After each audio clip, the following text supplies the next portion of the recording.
This episode of the Guru Viking Interviews sees the return of one of my absolute favourite guests, Glenn Mullin. Glenn is a Tibetologist, translator, and teacher of Buddhist Tantric meditation, who studied for many years in Dharmsala with the Dalai Lama's very own gurus. In our first conversation way back in episode 9, we covered that fascinating period of Glenn's life and ended that episode just beginning to touch on the inner yogas of esoteric Buddhism. In this episode, we dive deeper into the completion stage practices of Tummo, Tsalung Tigle, balancing the male and female energies, clear light yoga, and we enter the realm of Karmamudra, or Tantric sex, as it's presented in the Six Yogas of Naropa. So, without further ado, Glenn Mullin. Hey, how's it going? Pretty fabulous. It's been a super busy month, but not as busy as you. Every time you're online, you're in a different country. You're like that around the world in 80 days. What is his name? Michael Palin. Oh, Michael Palin. Yeah, gosh. I used to watch him when I was a little boy. He went through the Himalayas in one particular episode, I remember. He even did a book on the Himalayas and on Tibet. He did. My parents have that book, actually, funnily enough. I saw it recently when I visited them. So, Glenn, it's great to have you back on the podcast for a second time. We finished off that first conversation with a discussion of Tummo, the inner fire and first or foundational practice of the Six Yogas of Naropa. And I want to come back to that before we go on to look at more of those practices. You write in your book, Six Yogas of Naropa, the purpose of the inner heat doctrine is to bring the energies into the central channel, melt the drops, and give rise to the special tantric ecstasy. This bliss is then utilized in extraordinary ways. And you go on to mention one of the side effects of the practice, which I think is what it's most famous for in general awareness, which is the production of heat from the body. And indeed, you write that the production of heat was used as a test of the practice. You write here, in Tibet, the culmination of a 3-year retreat would often see the testing of the graduating yogis. This test was conducted by putting wet sheets over the shoulders of the naked yogis at sub-zero temperature and seeing who could dry the most sheets in a given time period. So I have a few questions about this. One often hears stories about yogis in caves who keep warm through the cold winters just through the power of their Tummo practice. Can you talk a bit more about this heat production side effect and its relationship to the main goal of Tummo? Have you seen that testing or undergone that testing procedure? Do you test some of your own students in that way? And the third question, yogis in retreat, from what I understand, typically don't eat a lot of calories. So how can one maintain such heat production on such low calories? So there's a bundle of questions on Tummo for you. Well, yeah, there's a couple of issues with that, I think. One is the testing of yogis or yoginis at the end of the Losum Chusum, 3 years, 3 dharmas, 3 years, three practices, as it's known in Tibetan.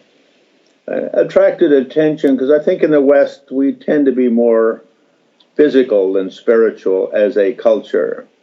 For instance, with yoga from India, people think stretching is yoga, and when you have yoga studios around America and Europe, very often they're just they're like gymnasiums. People taking their own naps and mats and have to take showers sweaty and so on and so forth.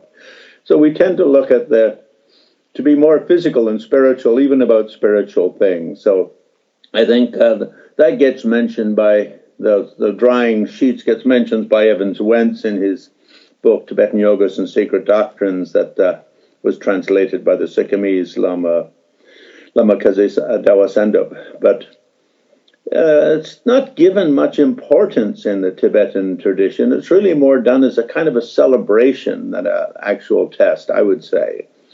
It's just that everyone's finishing retreat and you come out, and very often there's film footage on YouTube, which was taken in Kham some years ago, of like a dozen women who finished the 3-year retreat, and they all put on wet sheets and walked through the village.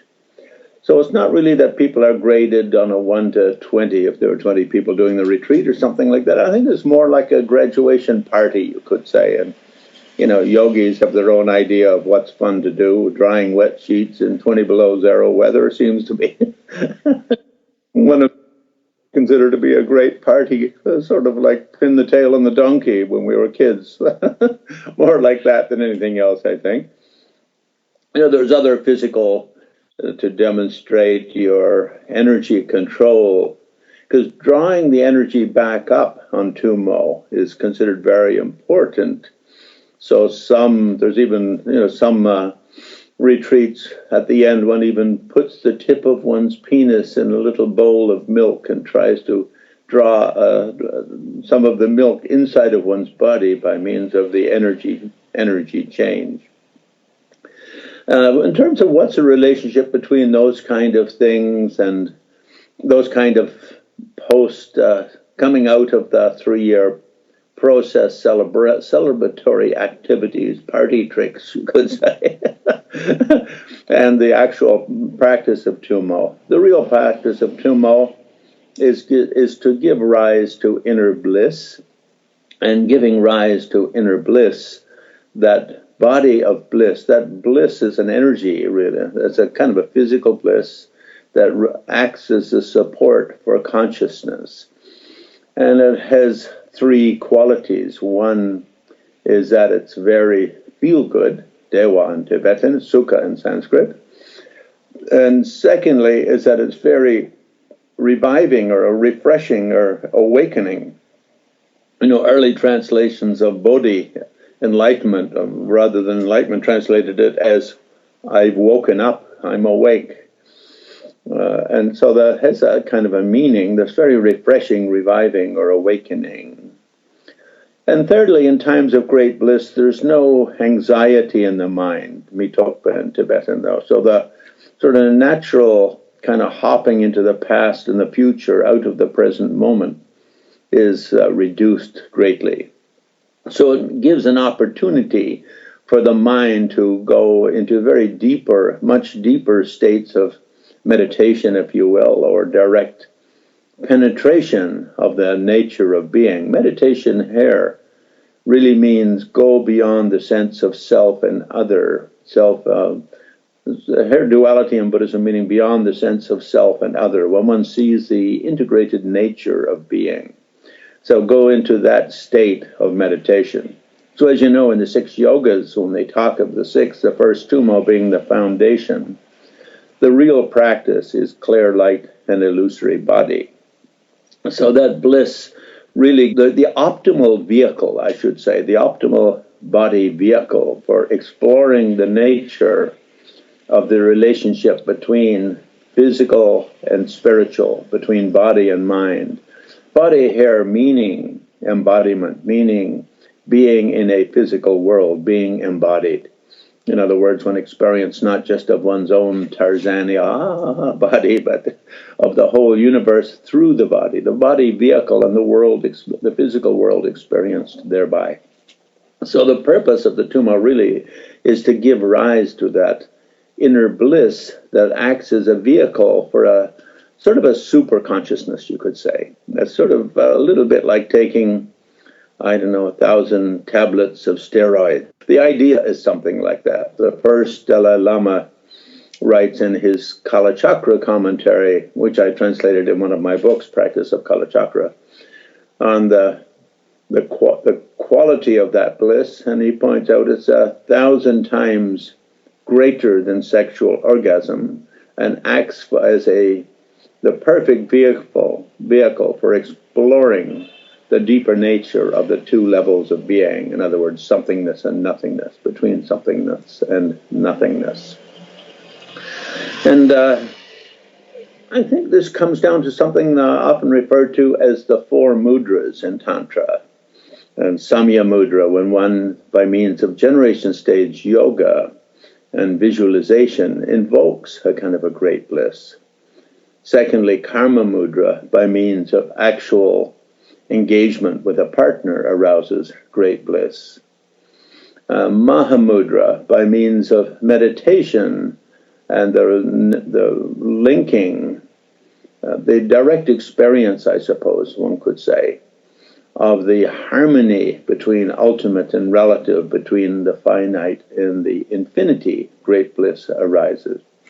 And finally, Dharmamudra, which is sort of referring to the whole process on a higher level when one is fully stabilized in any of those first three mudras.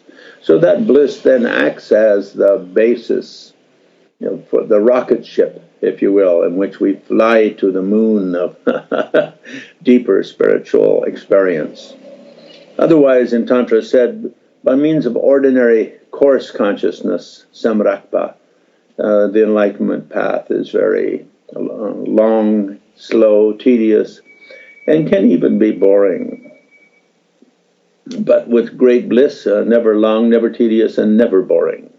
The idea is something like that, I think. What about the issue of yogis in caves without very much food using the heat-producing side effects of Tummo to survive the winters? Is that myth, or is that something that can happen? And how could it happen with so few calories? Well, that's connected to a practice known in Tibetan as chulen, which means extracting the essence.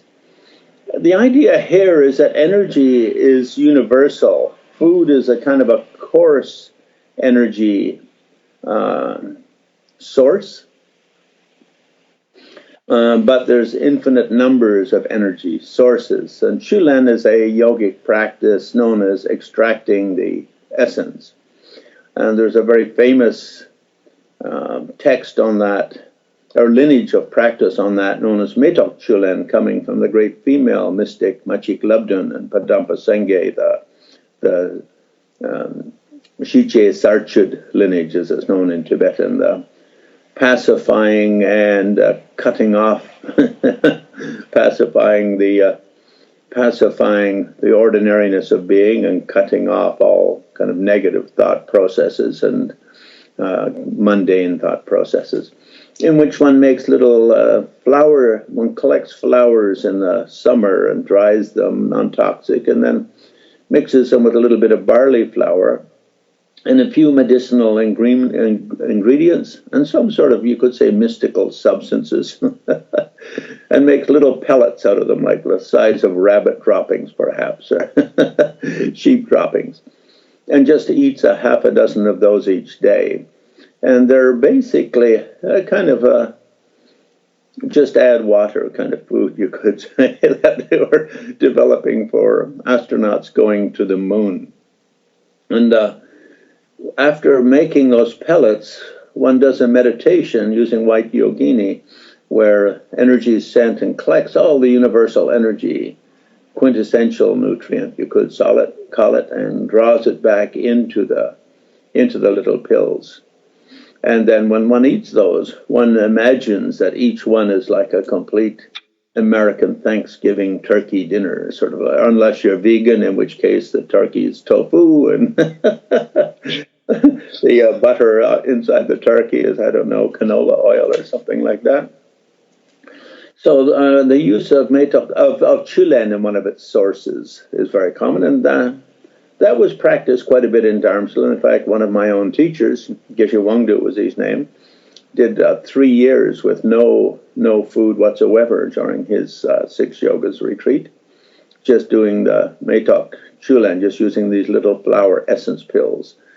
And, a year's supply, making a year's supply of them is basically a couple of kilos of barley, a little bit of butter, and a few natural Tibetan medicinal ingredients, which you could, in Tibet, pick up from the local Tibetan doctor friend for, I don't know, $10 or something like that, the equivalent, I suppose, would make you enough of those to last a whole year, and the next year you would remake them again. So very often in Gelugpa, for instance, when I was doing my first retreat, the Lama whom the Dalai Lama had appointed to act as instructor or teacher for us Western people, Geshe Ngawan Dargay, he said in Tibet, before we put people into solitary retreats, they should have some degree of Tummo expertise so they won't freeze to death, and they should be somewhat accomplished in chulen, the practice of extracting the essence. Now, another kind of Chulen is called Dogi Chulen, where you just take a stone and you put it into a glass of water. And this is done with the Amitas lineage from Milarepa, brought to Tibet by Rechungpa, and practiced by Rechungpa and Milarepa during their retreats on using Tummo for healing and wellness. And the rock, the little stone, goes into a glass of water, and you do meditation and concentration and mantra, where the rock sends out lights, fills the universe, and draws back into it quintessential nutrient. And then this releases this nutrient into the water, and then you just drink the water. So this, you could say, is a more pure form than the Metok Chulen, where I actually having barley flour and a whole bunch of non-toxic dried flour powders mixed into little butter balls. And one the first Dalai Lama did, which is kind of interesting, is called Namkazawa, taking the sky as food. So you don't eat during the day, you eat during the night. And what you do to eat is you go out at night and you lie naked on your back looking up at the sky. And when the stars are at their strongest, and you breathe in all of the heavens, and you breathe in all of the starlight, and you absorb the starlight as the foundation of your energy source. So that's considered, of those three I've mentioned, the most pure of all the three, because starlight, as everyone knows, is far superior to other forms of light. It's really it's like a multivitamin pill in that there's lots and lots of stars, and so you're getting a whole wide variety of all of your nutritional needs. So the first Dalai Lama did that, and he includes his references to that practice is in his commentary on how he himself did his Chulen retreat as Namkazawa, taking the sky as food. So I think when we look at nutrition, it's almost a little bit like if we look at the history of armaments. In the old days, people would tie a rock at the end of a stick and swirl it around and bang someone on the head with it. And that was their idea of maximum force in battle. That was about as strong as you could get, was put a big rock at the end of a stick tied with a rope or a vine and swing it around, get some momentum into it, and bang a guy on the head with it. And it would be a one-blow knockout, takeover, won the battle. And it went from that to bullets and cannonballs, and it went from that to bombs one bomb could knock out 20 or 30 or 40 people, and it went from that to the atom bomb and the hydrogen bomb and so on, where when one gets down to quintessential universal energies, then this can be used quite differently. So I think in Tibet there were two kinds of Six Yogas retreats. One, usually in Gelugpa Dalai Lama school, people do the Six Yoga retreat by themselves, not in groups. And so generally there was historically from the time of Tsongkhapa an emphasis on having some competency both in Tummo, the inner fire, so that you would never suffer from cold and so on in the long winters, and secondly, because you're by yourself, there's no backup plan. There's no send Tashi to call the doctor, there's a problem. And the other was Chulen, quintessential nutrient, where even if you're not perfect at it, you can still survive much, much longer than otherwise. And so in Gelugpa school, that was very, very common for longer retreats, and usually by solitary retreats. So I don't know, none of my lamas in Gelugpa ever did community 3 or 4 year retreats. They always did solitary. Whereas Kagyu Nyingma, often it's groups of 10 or 20 people, 30 people like that, often in a special little kind of what they call trubkong in Tibetan, meaning kind of practice building, where there's one of those in Wappinger Falls in New York that Kala Rinpoche, previous Kala Rinpoche, had created for Americans to do longer retreats. And there you make the outer wall about 8 feet tall or 7 feet tall, so people don't look out. And then you have a central courtyard, and all of the individual residences of those doing the retreat are facing inward toward the courtyard. And you've got a central room where people can practice together. So a little bit more perhaps like in the Zen tradition of the Zen dojo, where you put 20 or 30 or 40 people all in one room. The Zen dojo is even more intense in that in them everyone even sleeps in the dojo. You just basically go in Korea, in Japan they sit facing the wall. In Korea they sit in columns facing each other. So you sort of have columns like this with people facing toward each other, but eyes pretty well closed so they don't distract one another. And no doubt, in the Zen dojos, usually they have vegetarian food for the length of the time, so there's probably lots of farting and all that sort of stuff that you get from an overdose of veggies, but nobody seems to mind too much. But Gelugpa generally, Dalai Lama school generally, those long retreats are done by oneself. And so one should have some competency both in the Tummo and in the Chulen, in the inner fire, and in extracting universal or quintessential nutrient. So am I to take from that you're inferring that you were trained also in Chulen before your first retreat? Well, in Dharmsala, everyone did some training in Chulen. And the one that was popular with the lamas in Dharmsala at the time was Metok Chulen, the flower essence pills. I think one reason for that was that a lot of the lamas in Dharmsala who escaped from Tibet and who had done longer retreats were Kampa. The Kampas are from Kham. And just by quirk of fate, that happened to be the form that was most popular in Kham. Probably because Kham is not such high altitude as central Tibet. And, you have more rainy, lots of trees and forests and stuff like that. So lots of flowers everywhere and whatnot. So that caught on more in central Tibet, where especially in like western Tibet, where you're at 14,000 feet base level plateau. The mountains go up from there. That's as low as you can get, is 14 or 15,000 feet. Not many flowers, and so I think the rocks is like moonscape out there, and so much more Togi Chulen, the rock essence was more popular, and perhaps Namkazawa, although I never met anyone who stated that they did taking the sky as food, eating the sky as food essence. Metok Chulen was the one that all my lamas did when they did that retreat. It's also, by the way, is a healing practice.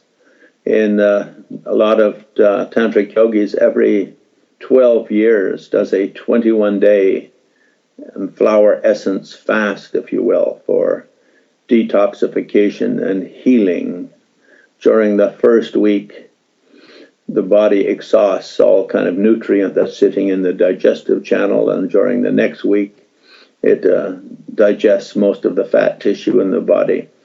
And during the third week, it looks for anything else that is chewable, meaning things like tumors, pre-cancer tumors, and other internal malfunctional bodily phenomena.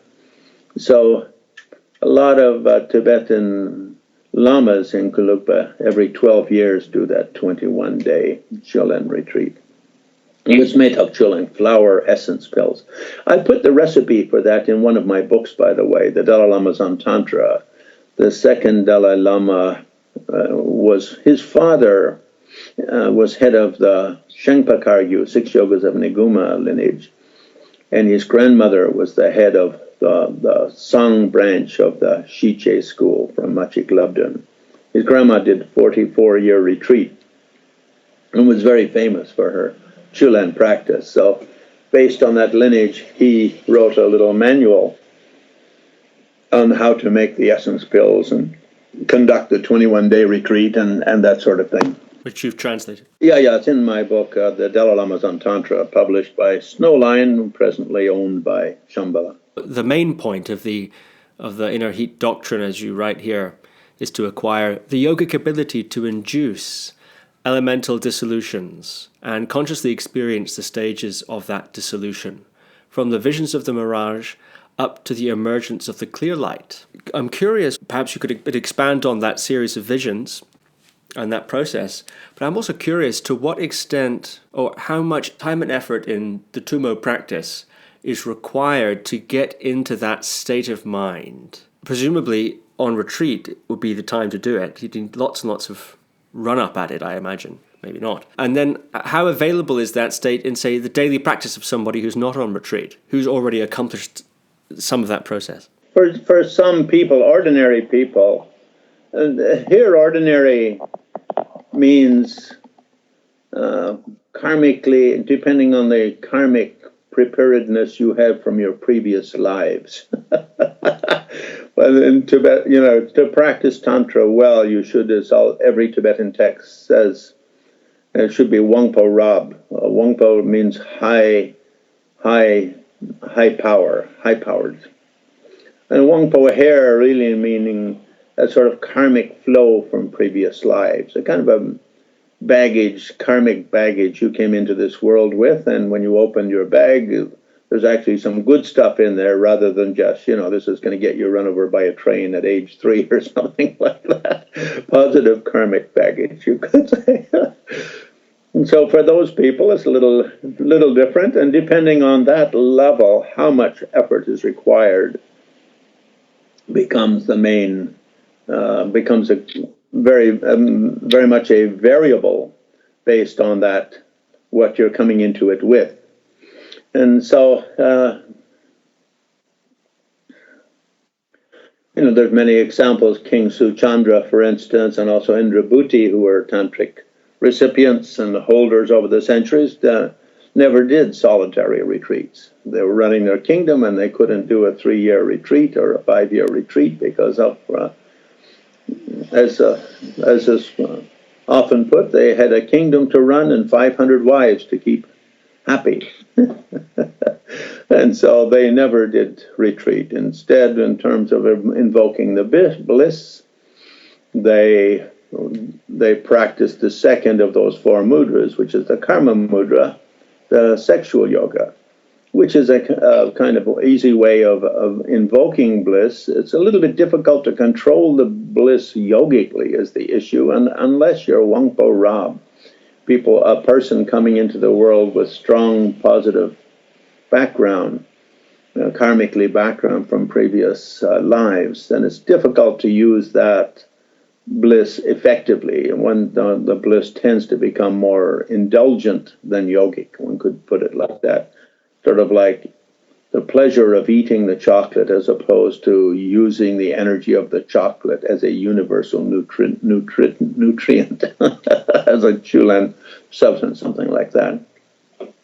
So retreat is not so much part of it, although, it's not the determining factor. It's really where the person is at. That's why I think in Tantra, there is such a close relationship between teacher and student, because each student is taught individually rather than in sutra there's much more of just kind of a mass formula, like, it's like Gerber's baby food or something like that.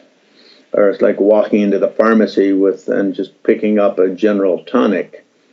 And these, Tibetan medicines, for instance, doctors, Dalai Lama's doctor, M.G. Genla Yeshe Dandan, he would often, for special situations, just make that medicine for you on the spot by combining any of 500 different ingredients. So it's a little bit like that with Tantra and these kind of tantric practices. It's basically an issue between teacher and disciple, or teacher and student, master and apprentice. And so in that way, what is best for that person is what becomes the sadhana, or the daily practice of that person. And in the case of both Suchandra and And in Rinpoche, neither of those kings ever did lengthy retreats, and both of them accomplished enlightenment. On the other hand, there's another king, Dombi, who, when he took up the practice, couldn't accomplish it as a king, so took off to the forest and lived in the forest in meditation for 20 years, doing meditation before he accomplished his enlightenment. So there's no one-size-fits-all kind of thing, I think, is the point often made in Tantra. That's why Guru Yoga is used as an important foundation of every Tantric practice. In Six Yogas of Naropa, one of the three main preliminaries, or two main preliminaries, five main preliminaries, depending on which lineage you follow, was in the main text. There's two main preliminaries is Guru Yoga, and having that close relationship emotionally, intellectually, spiritually, and I would say friendship-wise with one's guru, with one's teacher, one's Lama. I think I was very lucky in that regard, in that my Sawi Lama was Ling Rinpoche, previous Ling Rinpoche, Yungzin Ling Rinpoche. And he was a very grandfatherly kind of a character. So he was the one who basically was Dalai Lama's main guru. So Dalai Lama had about, 50 or 60 different teachers. So often we hear, Dilgo Khyentse was Dalai Lama's guru, or Trushik Rinpoche was. They should put it like those guys were one of Dalai Lama's 50 or 75 main gurus. But Ling Rinpoche was the one with him from the beginning of his training until his enlightenment. And the wonderful thing about Ling Rinpoche was he was grandfatherly. It wasn't like going to visit some, hierarchical technocrat, or even though he was, the Ganden Tripa, officially head of Gelugpa, and as Dalai Lama's guru, the most trusted, I would say, Lama in the Tibetan world, in the Tibetan Buddhist world, was central. When you went to visit him, it was like visiting your granddad. He'd have a cup of tea brought in, and you'd sit down, and he'd ask about health and wealth and how you're doing, and if everything, and what were you studying, and what was it. It was just like visiting granddad. It was as warm and intimate as visiting your own relative whom you had known since birth, kind of thing. And I think that was very often the case in these kind of relationships. And then you would say, well, I'm thinking of doing this or this or this, and what do you think? And he would look at it and sort of just tailor it a little bit to suit what he thought would be more effective. And I think that's an important side of the practice and of the training. And especially in Gelugpa school, it's very hands-on, the relationship between teachers and students. And I always have to say within Gelugpa, because every school is a little bit different in that regard. And although I studied with masters from many of the different schools, Nyingma, Karma Kagyu, Shenpa Kagyu, and so on, my main or closest teachers, my Sawe Lamas that we put in Tibetan, as it's called in Tibetan, the ones who really touch your heart, my 4 or 5 closest were Gelugpa masters. And that intimate side is very, very important. Now, I think with Tummo, with my own students, I always request that they do 20 minutes in the morning and 20 minutes in the evening, if they can possibly do it, because there's many aspects to the Tummo. And one of the aspects of Tummo is that it balances the male-female drops in the body, tigle or bindu in Tibetan. So salung tigle is often in Tibetan, they don't say Tummo that much in common chit-chat. If you go to see someone and say, what are you doing? What's the main point of your retreat? They won't say Tummo. They'll say it's salung tigle. Drops, winds, and channels. And the idea is we have these 72,000 male and 72,000 female drops, which are little like, I don't know, perhaps neurochemicals, something like that, psychoneuroimmunity forces that give rise or support particular emotional and consciousness states. And the male side's a little bit more on the aggressive, and the female side are a little bit more on the passive, appreciative side of things. And we want to get both our aggressive and passionate sides both in perfect harmony and balance. And so in some tantric practices, like Chakra Samvara, for instance, it's said, bringing the 72,000 male and 72,000 female drops into perfect balance in the 4, 5, or 7 chakras. In other words, by doing Tummo for just 20 minutes morning and evening, your maleness and your femaleness will be much more in balance. Your maleness meaning your ability to effectively intervene in world activities, and your female side, your ability to experience the beauty, magic, and wonder. So the female side here is often called the wisdom side. In other words, it's the experiential side, the female side. And the male side is more the response to that. In other words, even in a normal relationship, the wife says, "Now, Steve, take out the garbage." If you had a wife. That sort of thing. So the female is the way we're referring to that aspect of consciousness by which we experience everything. And the male, how we respond and interfere or intervene or tailor or play with the putty of the flow of the moments of our life, something like that. So by doing Tummo 20 minutes morning, 20 minutes evening, I think everyone's, what would you call, sensitive female side and strong male side or an aggressive male side comes into perfect balance, and it affects everything in one's life very profoundly. From just one's body, one's presence when you sit in a room quietly becomes very different. The female side has you totally open to every experience coming to you, and your male side has you totally engaging in it. So the tantric idea is something like that. So with my students, I ask them to try to do Tummo for at least 15 or 20 minutes every morning, evening. Of course, in Tibetan world, they talk about Tunshi Naljor. They say 4-session yoga.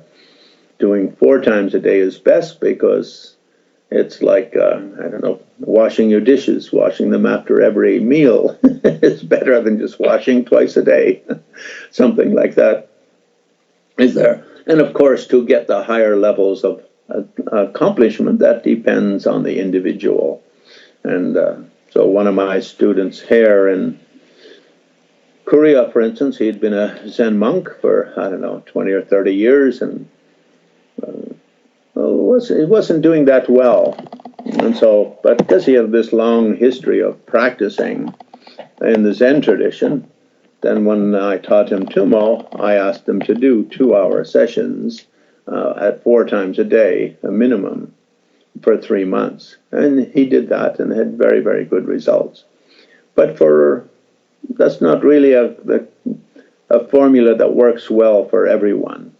But I would say you can talk about a minimum effort, and I think the minimum is 15, 20 minutes twice a day. Now, if one does it in retreat, that depends on one's relationship with one's teacher and one's teacher's analysis of one's needs. One could say something like that.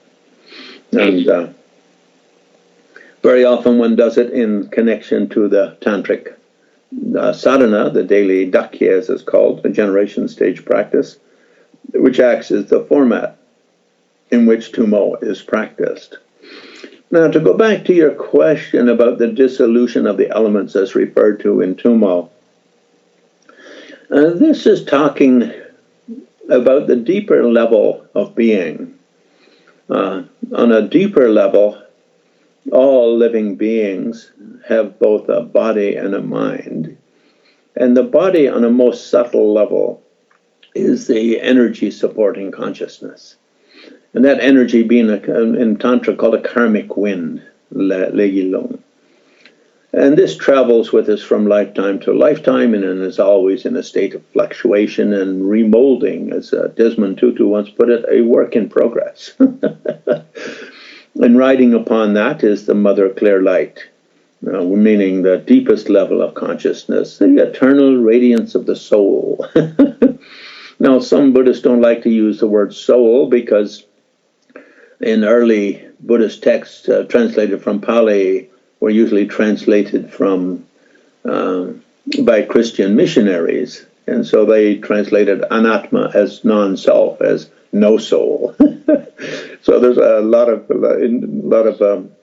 Buddhists even today, if they read a lot of translations from the Pali, once you start an academic tradition, it often hangs on. It takes like 1,000 years to get rid of the damn thing. So I noticed Dalai Lama likes to use the word soul quite a bit. When I was living in Dharmsala, he'd often sort of throw it in with a kind of a mischievous sort of chuckle or smile, as because the soul here is really what we're talking about in terms of a Buddhist sense of what is the soul, not the Christian sense of what is the soul. And so this sort of universal mind, you could say, if we wanted to use a Christian word for it, we could say God consciousness or Godhead or something like that. So this is always there with us, the background consciousness, a radiance on which the movie screen, on which the movie of all of the drama of our lives, whether waking, sleeping, or living and dying, and life to life, and any of the six bardos, as it's called in the Nyingma tradition for the doctrine of the six bardos. That's always there. And everything that rises upon it and falls upon it, it's like dreams, mirages, hallucinations. These famous 12 images are given. Now we go to that very deep level of the soul naturally in various experiences. And the most natural and the immediate is when we go to sleep at night. At that time, the four coarse energies dissolve, and the outer energies and the signs come of the earth element dissolves. We can't move our arms very well, and the water element dissolves. Our heartbeat sort of slows. Our heart slows down, and the fire element, our body starts to cool, and then the air element, and we sort of take a deep breath and fall off to sleep. So that happens naturally in our daily life every time we go to sleep. So Tummo looks at that natural process, and just a moment before we sleep, as we make the transition from the waking life to the dream life, we have to pass through the window of this mother clear light mind. So just for an infinitesimally small moment of time in the untrained person, there's just this flash of the internal radiance of the soul. We become our eternal being, if you could. We touch the Godhead.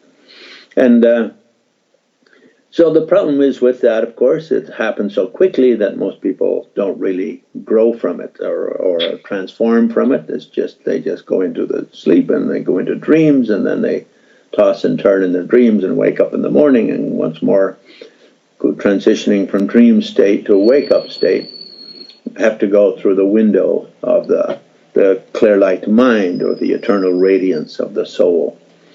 So when we do generation stage practice, there's often in the tantras, in such as Chakrasamvara, Yamantaka, Guhya Samaja, the main body of the practice is known as Kusum Lamkir, taking the three kayas of the path, taking the clear light of the moment of death as the Dharmakaya of a Buddha, in other words, as Buddha mind.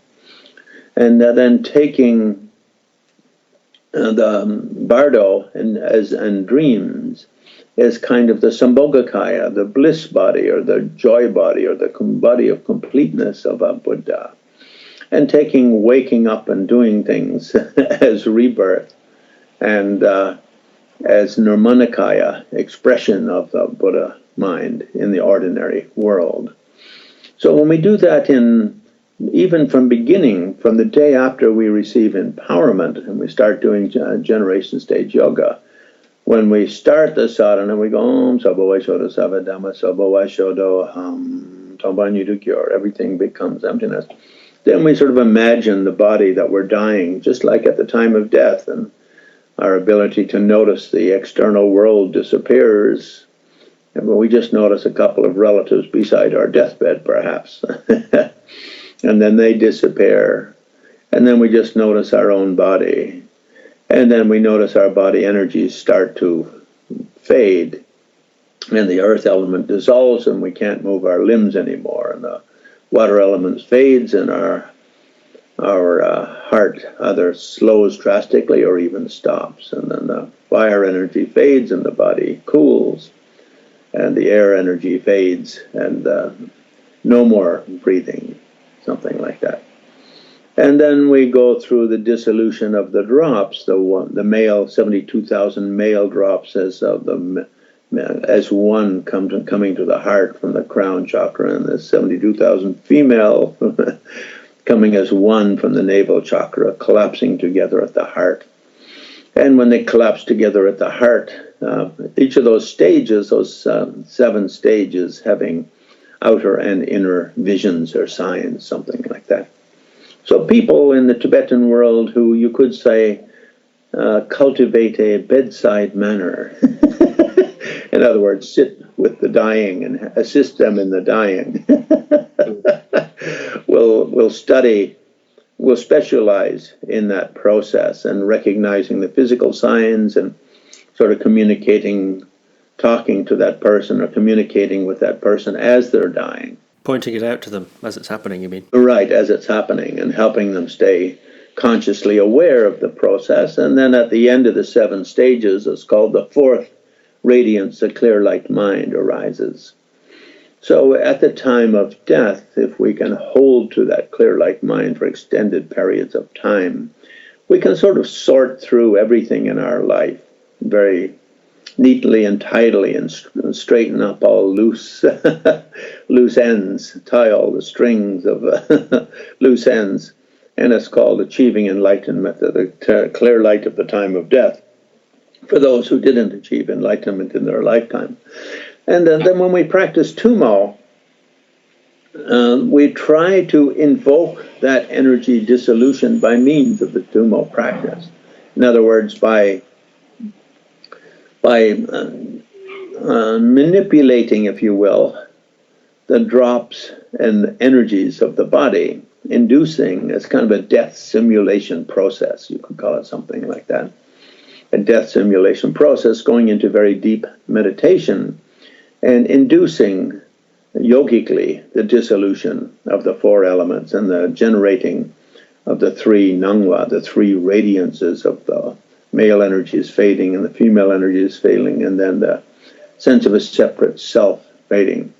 And we come into clear light mind at the time of while sitting on our meditation cushion.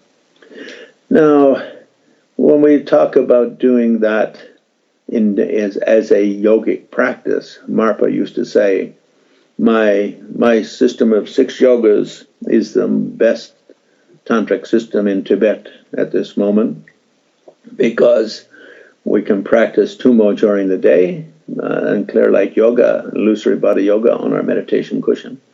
Then when we go to sleep at night, we practice as a yoga of sleep and dreams. In other words, the yoga of clear light of the moment of sleep and dreams.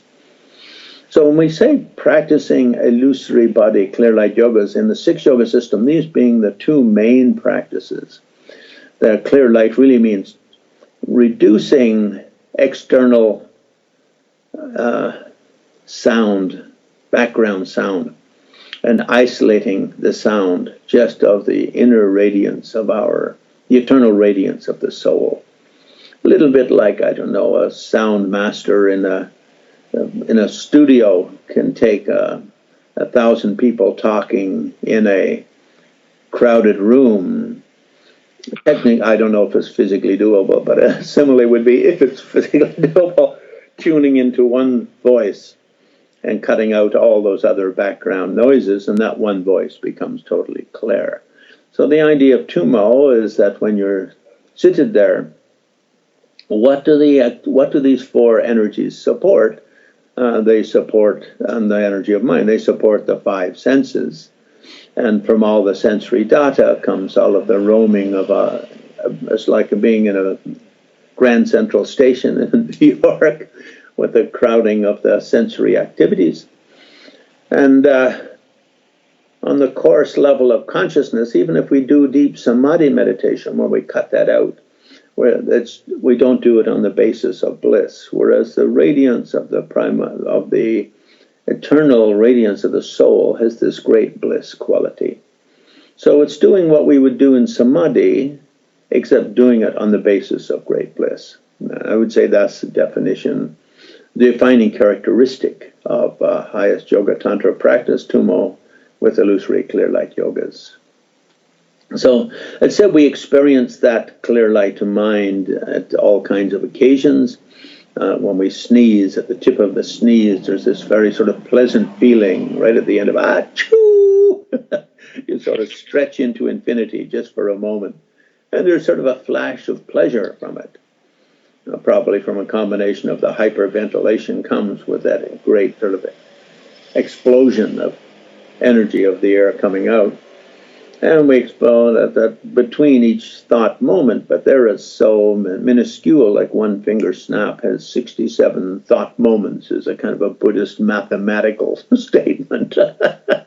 So that's very, very tiny, and people don't even notice one thought moment, let alone the gap between 67 and one's finger snap. And we experience at the time of sexual orgasm. So of the four kinds of mudras, Samya Mudra, Karmamudra, Mahamudra, and Dharmamudra, Samya Mudra means by means of sadhana and visualization, and Samya literally means commitment or practice, something like that. By means of our solitary practice, we invoke something of that state. Karmamudra means in reliance upon a practice partner, giving rise to the orgasmic state and holding that orgasmic state, what Sting used to like to call the 15-minute orgasm. This has become quite controversial in modern time, in the last decade, I think, that with some lamas and some practitioners using the practice seemingly in a frivolous way. But one person's success is another person's moderation, isn't it? I mean, some people, Bill Gates lives in a $30 million house. For him, that's moderation, given his wealth, and other people live in a Flint, Michigan, in a $20,000 house. So that's their idea of moderation. So it's the same in all aspects of our life. And I think a problem we do have in our Western society, in terms of Karmamudra, in terms of utilizing sexual activity for spiritual purposes, is that Christianity essentially regards sex as evil, as an act of the devil, as a sin, and so on and so forth. That Adam and Eve, with the fig leaves covering their genitals, were like, it meant they were no longer innocent children, but were having sex, and so they didn't want to show off their genitals in case anyone noticed that,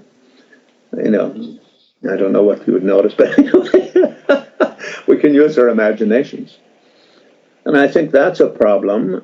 So when Buddhist Tantra, Hindu Tantra first came to the West, there was sort of a titillating aspect of the sexual side of things, and a great fascination with it and a promotion of it as a kind of, in response to the puritanical Christian cultural mores, something like that. And, that's not to say that anything that ladies shouldn't complain if they felt they were done wrongly by, in any way, by Sogyal or Chogyam Trungpa or anyone else. Everyone's responsible for their own well-being, and they're responsible to speak up for their own rights or what they regard as their own rights and so forth. So it's not to defend what anyone's doing. But in Tantra, that sexual occasion is regarded as one of the main occasions when the natural radiance of the soul shines through without any effort. Now, a problem effortlessly, just like going to sleep or just like at the tip of the sneeze. But yogically, it's more easily accessible than is the tip of the sneeze and as is going to sleep. The problem with going to sleep is that we're very sleepy. And so then we often, by the time the clear light arises, because it's the last thing in the 8 dissolutions leading up to falling into sleep, crossing the border into the land of sleep. The clear light mind is the last. So often with many people, it's by the time it arises, you're already gone in your mind, or your self-discipline or your morality, if you want to do it. The morality of noticing the clear light of the moment of sleep. Your samya has been weakened through lack of presence, lack of conscious presence. And so it's more difficult to use. And for that reason, Karmamudra is listed as one of the 4. Mahamudra, of course, which I think is maybe easier for the West because it's just sitting in meditation and noticing the natural flow of the body and how it has a sort of natural joyful quality and the play of the universe and the sort of form is emptiness, emptiness is form. Sitting between those two, there can be a way of generating great bliss and so on and so forth. Now, these 4 often are put in reverse order in terms of who is qualified to practice successfully. In other words, ordinary people don't get much benefit from Mahamudra or Dzogchen practice because they're not Wongpo Rab. They can't sit between form as emptiness and emptiness as form in a very stable way or a very conscious way. Once they go into deep meditation, everything just sort of flows into nothingness. So they're either informed, drifting off in a thought process, or they're into a sort of an inner sedation state of being like a sleeping marmot, sleeping up, something like that. So it's very difficult, I think, for ordinary people, meaning those who don't come with a very full trunk of good karmic forces from previous lives, to have much success, in my opinion, from Mahamudra or Dzogchen. And I've never met a Nyingma Kagyu Lama who has accomplished enlightenment through Dzogchen or Mahamudra without doing the basis of the generation stage and the Tummo practices and so forth. So although in the West we mention, Mahamudra, Dzogchen a lot as though these are like really were the highest, and that's what we should be practicing. Even the Dalai Lama, Gyalpo Khyentse, Trulshik Rinpoche, the great Kala Rinpoche is the previous Kamto, these very greatest of the great lamas coming out of Tibet, all did Sutrayana training as a basis, a generation stage Tantra as a basis, Tummo as the basis, and on the basis of those did Dzogchen and Mahamudra. But I think there is a tendency in the West for us to think,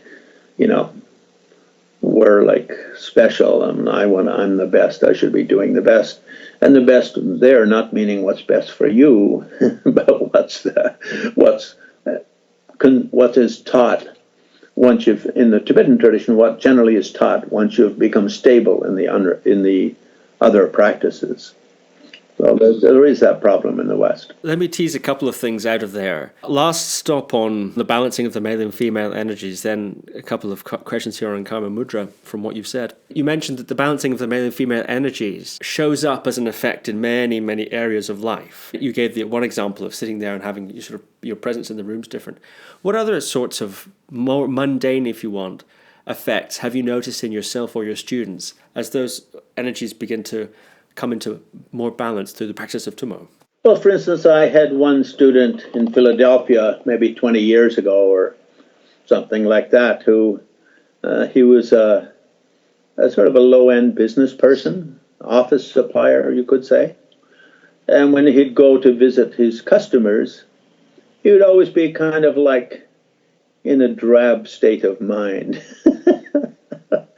And, feeling like I'm really pestering them, because I make a commission on what they buy. So he was feeling a little uncomfortable with that, and in his communications being a little uncomfortable.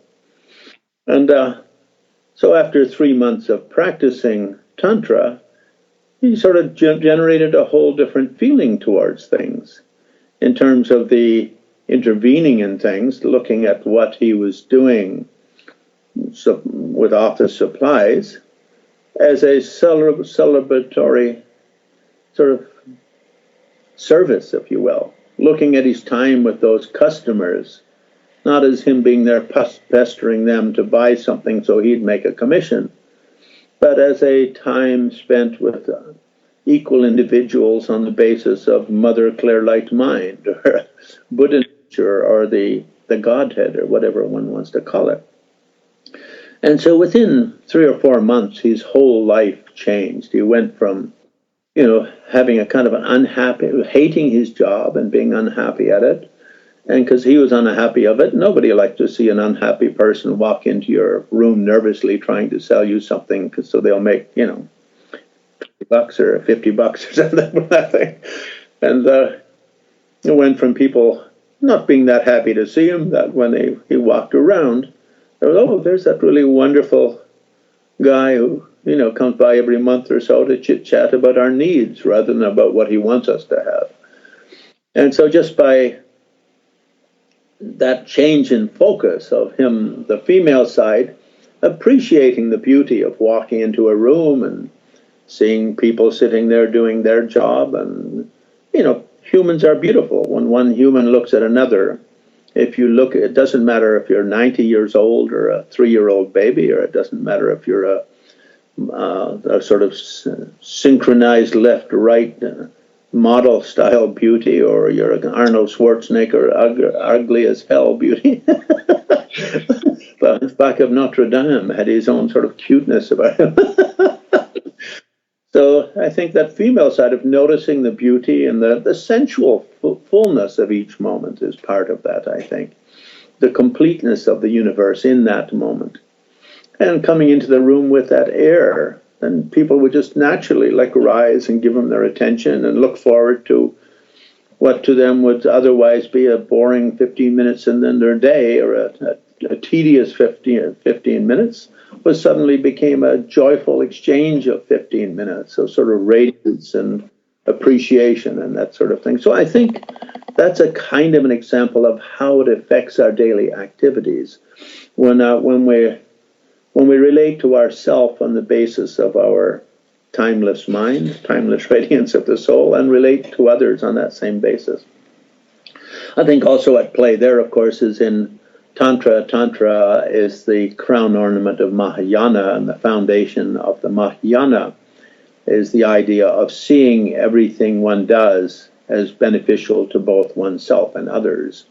Seeing oneself as basically an angel of compassion, carrying love and compassion wherever one goes.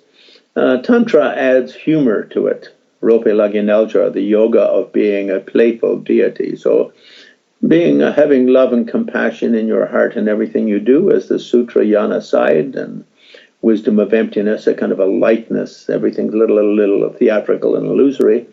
And coming into the Tantra generation side, which is I'm a playful, mischievous tantric deity, you're a playful, mischievous tantric deity, let's talk about office supplies. Because it really doesn't matter what it is that someone needs, right? A man in the middle of a desert dying of thirst, a glass of water becomes more precious than a kilo of gold. And someone needing office supplies is a problem. And when you get on the train and you're going to meet an important engagement, your train ticket is extremely important, although it's just a little piece of paper. So that idea of the ability, one of the things the Vajra represents is the five sort of primordial qualities of consciousness, which are radiances of the eternal light of the soul, if you will.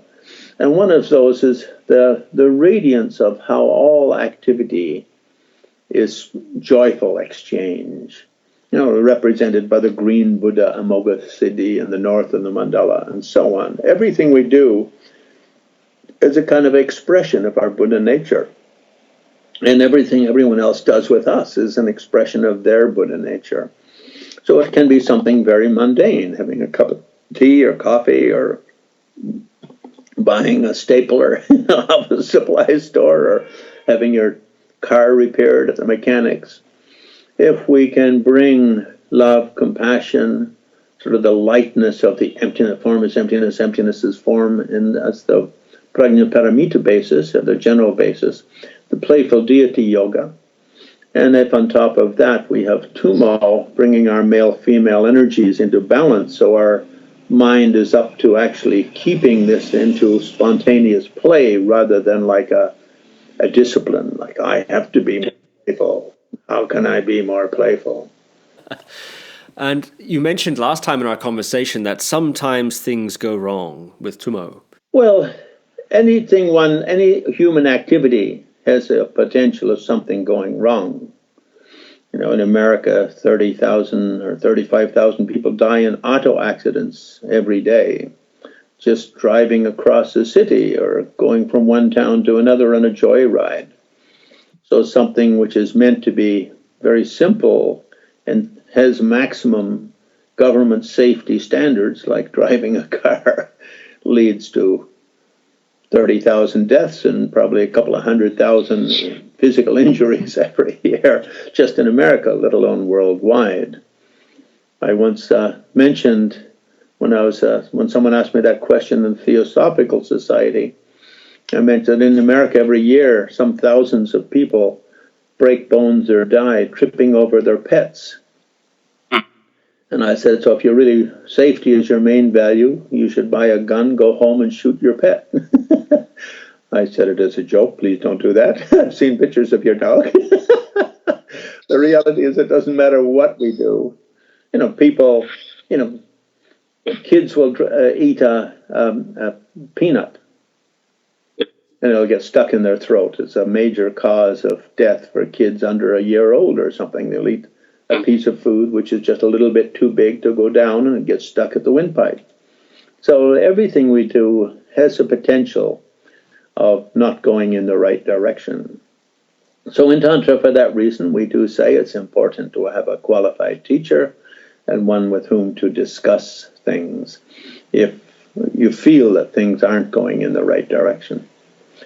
I think the reality is that if one eases into the practice in the way that I do with my students, try and get them to start with 15 or 20-minute practices and then build up a little bit, then the chances of any negative side effects are very small.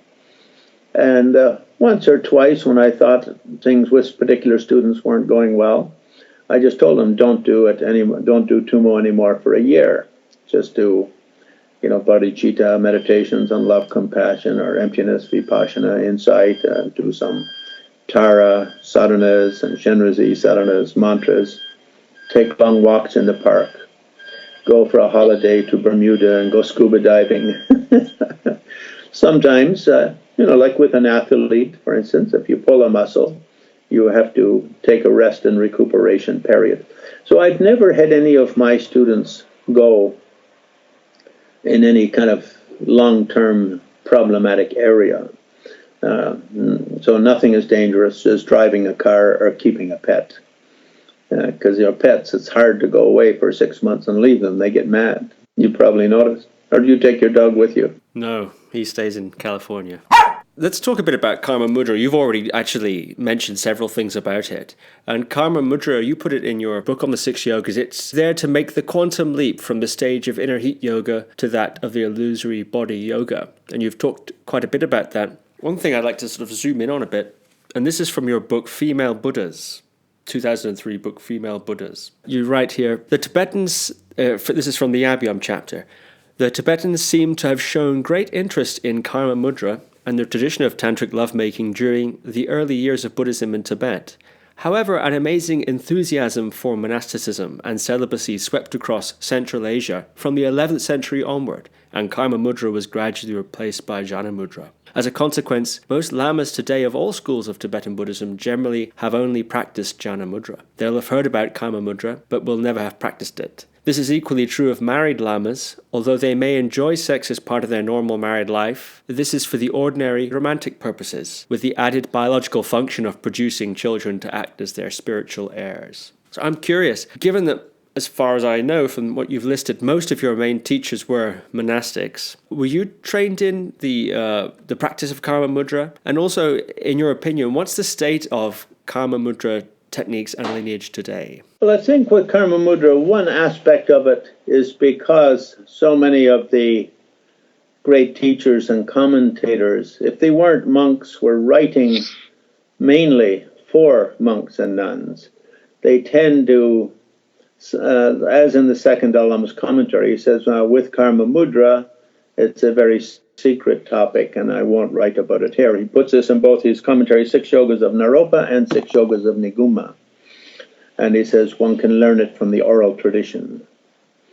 So I think there is something discreet about it. In other words, it's considered to be a personal practice that one should not discuss much in public, largely because it can bring some negative backlash or create gossip.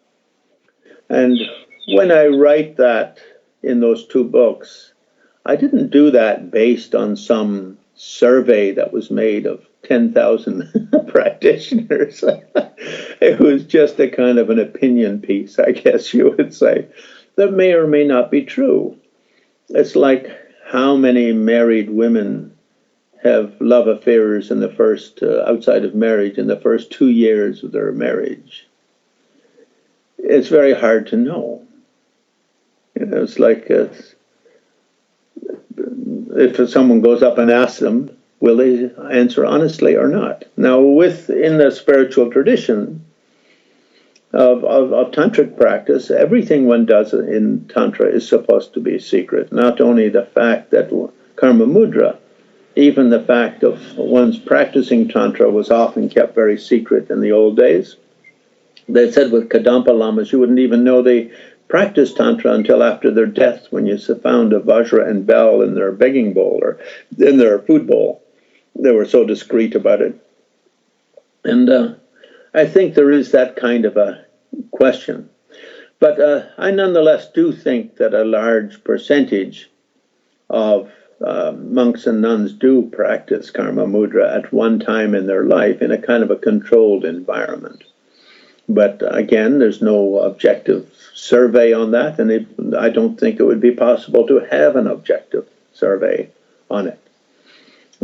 In terms of Mahamudra, yes, that teaching is given quite often by lamas, I think in 1975 or something like that, when I received the teaching. And it wasn't taught as some sort of titillating thing. It's like, well, as lay people, one of the things you do is you make love, so you should learn to make love in a spiritual way. Otherwise, you lose energy, and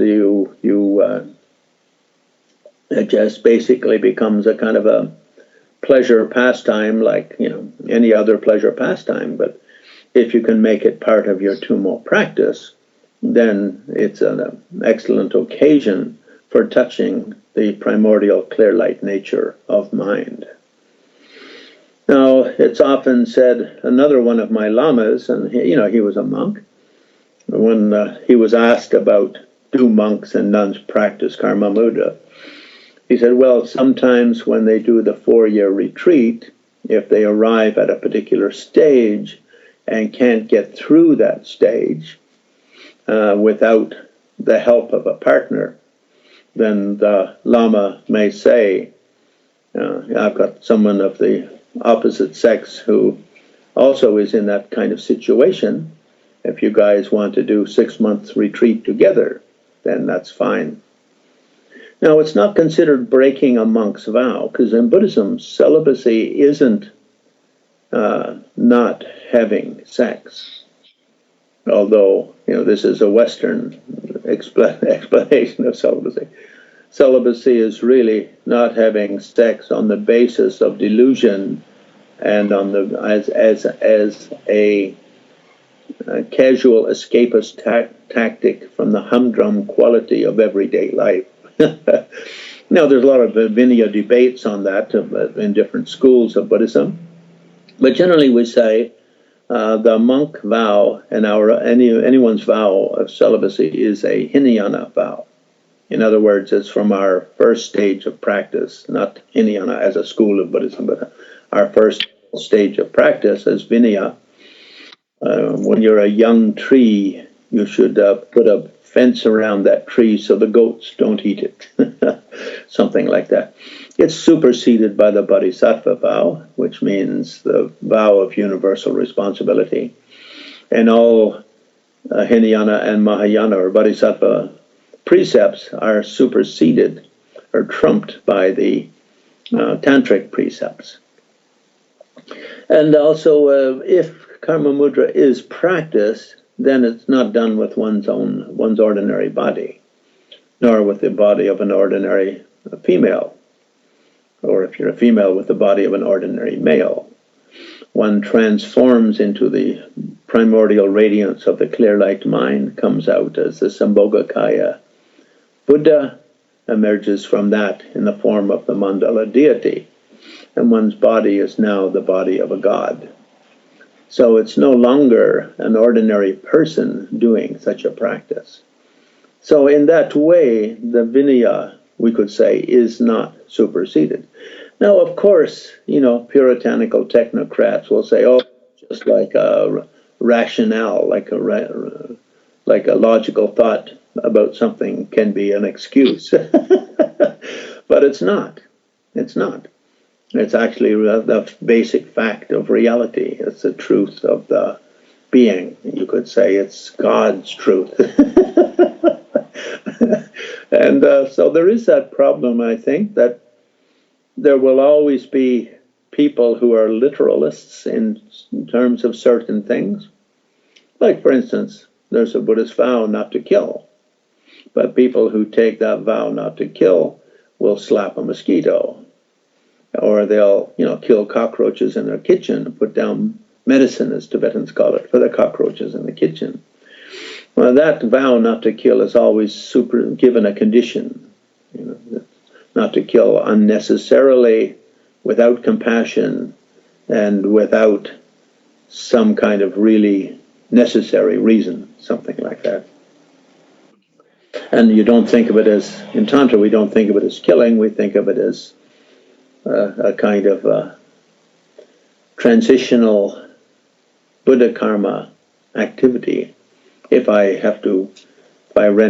house becomes infested. So, for instance, when I had a house in Atlanta, it was a wooden house. If I don't protect it from termites, it's got a very short shelf life. And then, of course, if I allow rats and cockroaches to live in it, all the neighbors will get cockroaches and rats spilling over from my house. So every vow of restraint, as they're often known in Tibetan precepts of restraint, meaning Vinaya, like monk rules and celibacy and so on and so forth, are always for a particular purpose, and one should ask oneself, what is that purpose? And is the purpose relevant in a particular context? So with Karmamudra, I would revise what I wrote in those books to add a PS that, or add a footnote that, we have no idea who did or did not practice Karmamudra in the Tibetan Buddhist world or Tantric Buddhist world, whether they're married or whether they're not married, because it's up to the individual. And if one does not have the vow of celibate restraint, in other words, if one isn't a monk or a nun, then one makes love in a natural course of one's life, then why Buddha's thinking is one should do so well, one should do so in a meditative way, one should incorporate it into one's spiritual life, into one's spiritual growth, and the whole training regime one is doing. It should be part and parcel of one's spiritual life, not a kind of an escapism from the drudgery of ordinary being or something like the humdrum of day-to-day activities, or just as a kind of a exciting indulgence. But the essence of it, which is the connection with the eternal radiance of the soul, should be the key point. So whether it's done in generation stage yoga or in completion stage yoga, generation stage there meaning with a lot of visualizations to supplement the practice, as in the case I mentioned of seeing oneself as the deity and the lover as a Buddha form, and the two as coming together as a kind of eternal dance of male-female in harmony to touch the eternal radiance of the soul. If it's done as in Tantra, then coming to the orgasmic moment, retaining that great bliss and that great radiance, and utilizing that for one's, as Tsongkhapa puts it in his commentary, for Mahamudra training, using that for one's Mahamudra engagement. So that's the different stage. And so once someone was asked, well, if a monk doing, one of my lamas who was a monk was asked about it at one of the Karmamudra teachings, and there they don't do it with description books. They teach in a kind of a very ordinary way of teaching. They just sit down and talk about, like the same as they were talking about Mahamudra or death meditation or precious human body or luck. It's just spoken about in a very casual way, not as anything that's sort of slightly titillating or any more exciting. Like there's, in the West, I think, because Christianity saw sex as something like very close to the devil, there's something almost like taboo about it as a subject, and therefore very exciting in the sense of a sin has pleasures which virtues do not, something like that. And so that's without any of that kind of atmosphere being there, just as a kind of a casual discussion, that when you're making love, the energies go like this and this, and in your Tummo practice, they go like this and this, and you should notice that as the energies move, the same dissolution of the earth elements, you'll notice a heaviness in your arms as you're approaching a certain level, and then you'll notice the kind of the blood, the heartbeat sort of changes, a shift in heartbeat, and you'll notice a shift in bodily temperature, and you'll notice a shift in breathing, and so on and so forth, and then you'll notice a kind of a very immersive explosion of bliss. And of course, in Tantra, when practices Karmamudra, both male and female hold the energy at that point. One reason why the female is considered superior vehicle, the female body superior vehicle for enlightenment, is because the orgasmic experience for the female is naturally internalized. In other words, it's the natural instinct of the female body to want to draw the male seed inside to procreate. And so the female body naturally pulls energy inside at the time of the orgasmic experience. And this, in that Tummo, is talking about reversing the drop and bringing it up through the 4 chakras and so on. Then this facilitates that to a great degree, whereas the male instinct is to eject the seminal fluids so as to procreate. So a male has to essentially imitate the female in that regard and reverse the flow of energies and retain the drop at the tip of the jewel, as it's often put, and draw them back inside the body. Therefore, the second Dalai Lama in his 6 Yogas of Naropa, also his 6 Yogas of Niguma, those 2 commentaries he wrote to Tummo, he says there's 2 ways of practicing. One is in reliance upon one's own body, the other in reliance upon the body of another.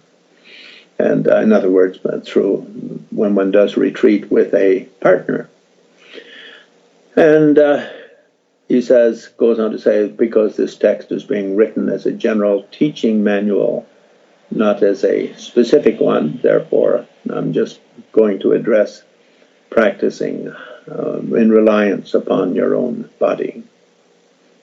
So I think Buddha's idea was that everything we do in our life, from eating and going to the bathroom, from sleeping to being awake, and from making love to taking a rest after making love. All of these things should be tied to our spiritual life. But, as I mentioned earlier, a problem is that sometimes, because our Western society is so fascinated by sexuality, that it gets kind of taken out of context as some sort of indulgent, orgiastic sort of a situation. And it's really very low key, I would say. I see. So you're saying that part of the eroticism of sex from the Western point of view is in its illicit or transgressive nature. I think so, yeah. And that's not implied in this view on sex. Correct. Time of Buddha, for instance, there's no idea of monogamy as a kind of a lifestyle. There's no hint in any Buddhist sutra that monogamy is a desirable lifestyle over any other kind of sexual relationship, as it is in the West. And there's no statement by Christ in that, although the early Jewish tradition, of course, wanted to have monogamy. So if you think your wife is non-monogamous, you can take her to the market and hit her on the head with a stone and invite other people to also hit her on the head with stones. Isn't that to do to some degree with paternity and things like that? That's part of the monogamous trend, isn't it? I think part of it to do with the male instinct to dominate and to be alpha dog. And so, therefore, he would really prefer the wife to be a kind of a possession, or females in his life to be a kind of a possession, an exclusive possession. So just like you wouldn't lend your horse to your neighbor lightly, or you wouldn't lend your car to a friend lightly, or you wouldn't lend your favorite guitar, like Lori lends me her Martin when we're visiting, So I think there's part of that comes into it with the three Semitic religions, beginning with the Jews, and then coming from the Jews into the Christians, and then later coming down to the Muslims. Those three Semitic religions are all based on that kind of possessiveness. And they're very male-dominated in the sense that the rules, regulations, and social structures are very much based upon sort of a male instinct. And that's okay. I'm not knocking that, but I'm just saying Tantra doesn't come from that tradition. And regarding the retaining of the drop, we're definitely now in territory that is, I think, also in pop culture in a certain sense, and also drawn from other tantric systems. This topic itself, there are so many different approaches to that. Some advocate complete relaxation of the body. Others advocate a certain, squeezing of the Mula Bandha or something like this, or certain breath sequences are performed, or visualizations, or even direct manipulation of the energy. Is there a particular way in which it's favored in this presentation of Karmamudra? Well, as you know, Karmamudra is a Sanskrit term, and it's coming from Buddhism. So, I would only really directly address the practice as taught by the Buddha and transmitted through the Buddhist masters of India and then into Tibet. So if we look at other systems, then in India, certainly various of the so-called Hindu schools or non-Buddhist schools have their own approaches. And a lot of these things are, as centuries pass and people have various experiences, the masters have various experiences, they may add certain factors or take out certain factors that they think help, or take out some that they think aren't of much benefit in that kind of a society. So, the Buddhist texts talk about the 64 arts of love as being kind of important in that they can arouse the great bliss. And they talk about the necessity, the necessity of being able to control the movement of the drops. So all Tibetan texts on Karmamudra use the expression sasamla lepana, when you arrive at the state of competence. In other words, when you're able to control the drops, you're able to control the flow. And the flow is mostly controlled by means of the Lungbomba Chen, the vase breathing, the so-called vase breathing, or vase breathing as they call it in America, and by the yantras that one practices at the beginning of six yogas. In that way, one can control the energies quite well, and in that the energies and drops move together. Therefore, it becomes quite easy to control the drops. And the idea, really, I think, is that as one approaches the peak experience and comes close to that touching the primordial, timeless radiance of the soul, the bliss factor becomes more intense. One has to be able to ease into that rather slowly. As Tsongkhapa puts in his commentary, even practicing by yourself, in other words, not on reliance on the body of another, if you can't control the drops as they move, the white drop as it moves down from the crown, whether you're male or female, it's the same. Then certainly when it gets to the tip of the jewel and the end of the chakra nadi tunnel, if you will, you won't be able to control it.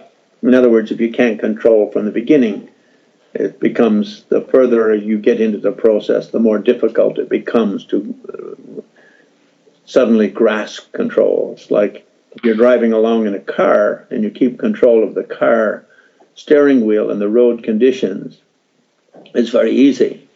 But if you take your hands off the wheel, fall asleep, and you wake up and you're 5 turns into going, what do you call it, spinning round and round, what do you call that in cars?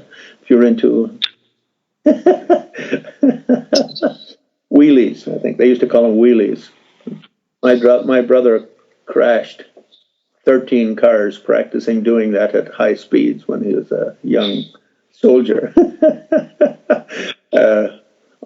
Always went on leave from the base and out drinking. Doing wheelies. So anyway, if you consciously do it, you may be able to maintain control. But if you fall asleep at the wheel and you find yourself into your 4th or 5th spin around and you suddenly wake up, it becomes very difficult to regain control. And so that element is there, whether you're practicing just Tummo by yourself, manipulating the drops, because of course we often think, of course, with a partner it's very easy to lose the drop, but it's almost as easy to lose it if you enter deeper states of Tummo, Kundalini, just practicing on your meditation cushion, the same as in sleep. People don't have a partner, but they dream of something sexual and they release drops. So in that same way, if you don't control from the beginning, then hard to control late in the process. So that is always said there. And not only in India was this sort of a common practice, but of course in the Taoist longevity yogas, it's very, very important practice. And in many other tantric systems, the use of, especially those based in India and China, the 2 main sort of Asian traditions that we attribute to those countries, even though China wasn't China at the time and India wasn't India at the time, but in places in those 2 countries that were at that time not part of those 2 countries, we can say. I think, these tantric yogas really come out of Bengal and Orissa in India. So they're not really part of India, they're really part of Orissa and Bengal. And of course, the Hindu systems don't really come from Orissa and Bengal. They're really carried in by the Aryans and developed in central India, the, Varanasi area, really, Bihar, Magadha, what they call the central land. So when we say India, it's not like anyone outside of Bengal or Orissa in ancient times was very out of these. But anyway, these days we attribute to India, and in China, similarly, it's not like there were great numbers of Chinese people aware of these practices in ancient times, just the little parts on the borders of what today is eastern Tibet and China. There seemed to have been a great yogic and also wellness aspect of using the sexual encounter for both spiritual transformation and also health and well-being. Does Karmamudra require two trained partners, or can one do one's own side of Karmamudra with an untrained partner?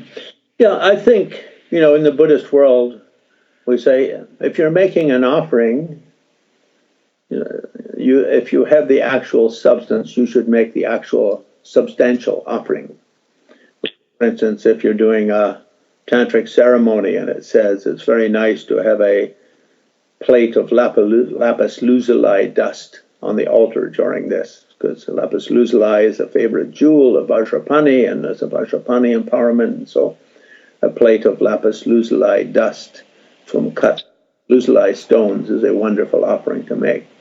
If you don't have it, visualize, take some other powder and just stain it with some blue coloring.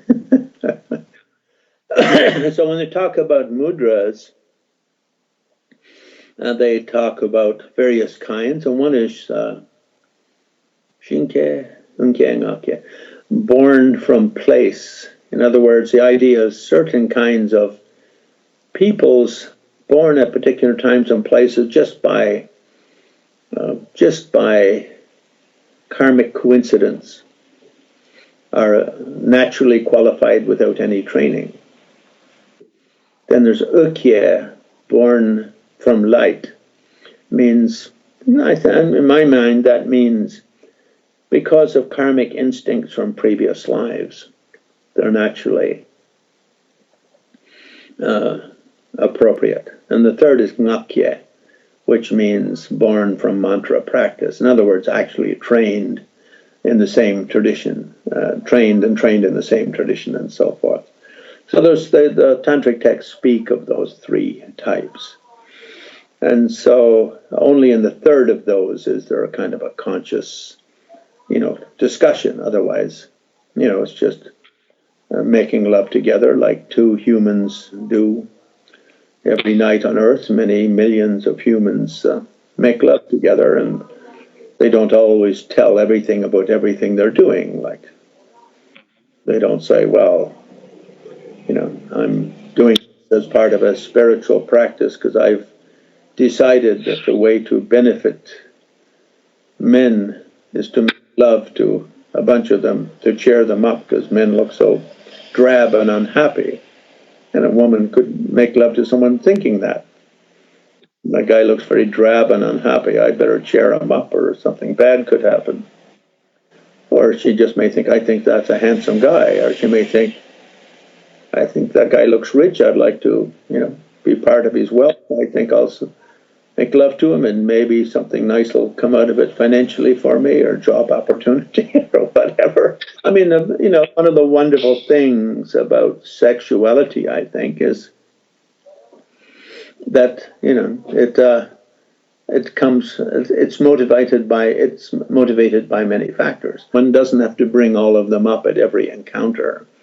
Like, I'm sure those girls throwing themselves at Mick Jagger or Paul McCartney didn't say to him, I'm here to have sex with you because you're rich and famous, and I really would just want to spend a night next door to wealth and fame.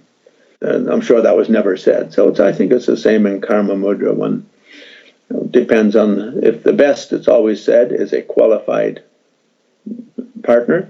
That way, Ngakye, the third of the three, is the best, but that's not always the situation, and it could be ukye or shinke, someone born with sort of karmic predispositions, which are very strong, or someone born with great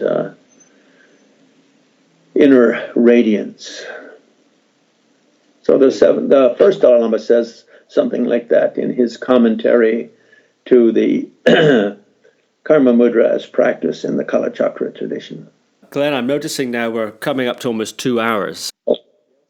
I think we might have to do a part 3 one day, because I'd love to talk about next time Poa, Drongjuk, and some various other things that beyond the 6 yogas. So maybe we'll do a part 3 one day. Right. And so, I think just in conclusion, I think with a problem in the Tibetan world for bringing Buddhism to the West is that very often in the Tibetan world, people became monks or nuns as part of their spiritual training at age 6 or 7 or 8 or 9. And then they did a lot of other stuff.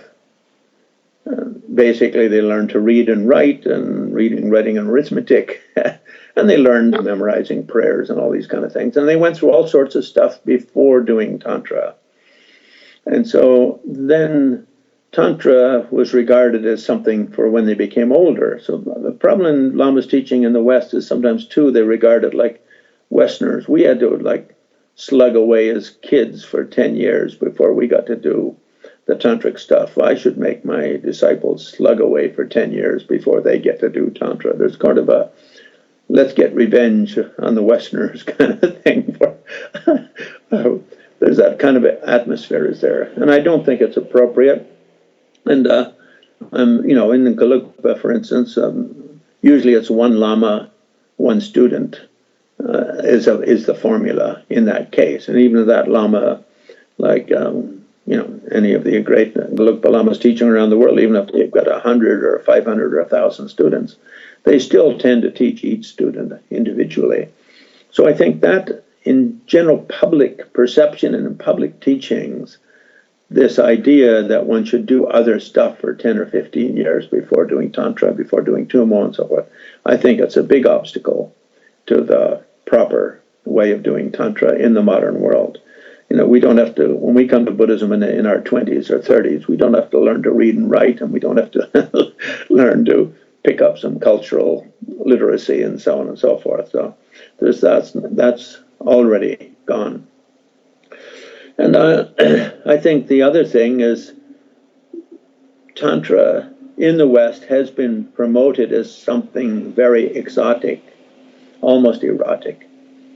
And people wanting to practice should understand Tantra is just noticing the natural ebb and flow of the energies and chemistry of body and mind in your normal daily life, and using certain techniques or certain methodology or yoga, as we call it, to connect with those, because here in yoga meaning connecting to the authentic, connecting to those authentic processes and to the way in which they bring enlightenment.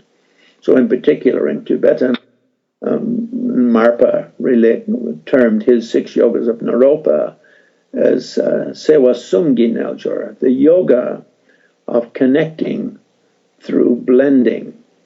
What does that mean? Noticing the natural radiance of your soul, the natural clear light nature, which you experience all times in little ways in your life, and always using that natural radiance as where you're coming from. So when you achieve enlightenment, your mind becomes Dharmakaya. So from Dharmakaya, you emanate an emotional body and a thought body, which becomes Sambhogakaya. And then you emanate in the ordinary world, where ordinary beings can perceive you as in the form of humans or animals or other phenomena that to bring beings to enlightenment. So Marpa is saying, remember, the quintessential nature of your being is the natural radiance of your own. I don't like to say mind, because that means mind is something different than body, than your own santana, your own stream of being. That is your Dharmakaya nature. That is the Buddha in you. And it's always with you. Wherever you go, whatever you do, come out of what you're doing, manifest from within that natural radiance. When we manifest within the natural radiance, be like the Buddha, be like a Buddha, manifesting from the infinity of wisdom, manifesting with joy and spaciousness, Sambhogakaya, the bliss body of a Buddha, and manifesting as appropriate to all others based on compassion. So in other words, mix everything you do mentally, emotionally, intellectually, and also physically. Blend, see them as the 3 expressions of your natural Buddha, your Dharmakaya, Sambhogakaya, Nirmanakaya. So whether you're eating It's an act of nirmanakaya. You're taking food, 10,000 people touched that food and processed it and carried it and sold it. As you're eating it, they connect through the joy of nirmanakaya expression. The energy goes all the way back to the truck drivers and the people who built the roads and the people who grew and picked the food and so on. And when you go to the bathroom, you release it like a universal nectar that wherever it goes, may it turn into wonderful compost that brings up beautiful lotuses and flowers and so on. And whenever you talk with someone, through this connection, may I express my joy, may I express my sort of spaciousness and my radiance. And in that way, that be the basis of my foundation of my relationship with that person and that person's relationship with me. And of course, coming down to Rope Lagi Najor, may I never do it with a sense of self-righteousness or religiosity, but with the playfulness of a mischievous god or goddess. So I'll end on that note, I think. Oh, wonderful. Glenn, thank you very much. Thank you so much, Dave. Always wonderful to see you. Bye-bye for now. Thank you for listening to another Guru Viking podcast. For more interviews like these, as well as articles, videos, and guided meditations, visit www.guruviking.com.